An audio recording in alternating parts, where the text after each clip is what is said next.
Hi అండి, kitty Usha ఛానల్కి welcome. నేనైతే ఈరోజు గోంగూర చికెన్ చేయాలనుకుంటున్నాను. ముందుగా అయితే వెల్లుల్లిపాయలు వేసుకున్నాను. తర్వాత మన ఇంట్లో ఉన్న పండిపోయిన పచ్చిమిరపకాయలు కూడా తీసుకున్నానండి, అవి వేస్ట్ కాకుండా బాగా వేపుకున్నాను.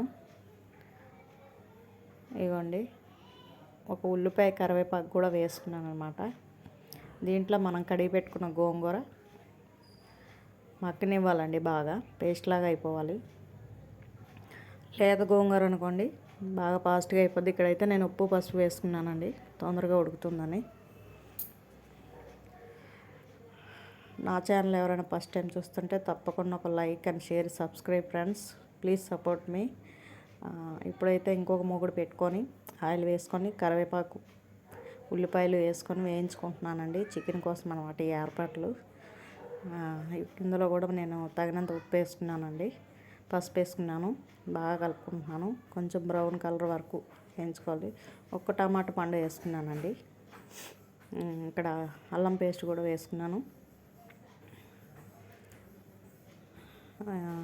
ధనియా పౌడర్ వేసుకున్నానండి, మసాలా పొడి కూడా వేసుకున్నాను.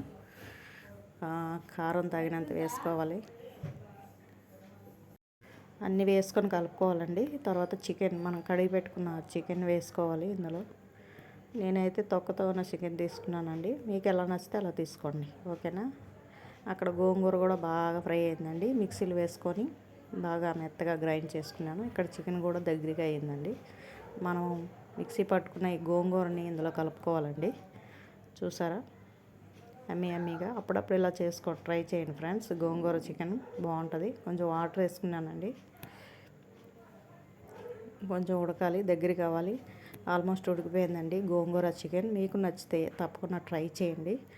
ఈ వీడియో ఎలా ఉందో చిన్న కామెంట్ చేయండి, ఓకేనా. చూడండి, గోంగూర చికెన్ అయితే రెడీ అయిపోయింది ఫ్రెండ్స్. ఈ ఆదివారం ట్రై చేయండి, ఎలా ఉందో చెప్పండి. Bye friends.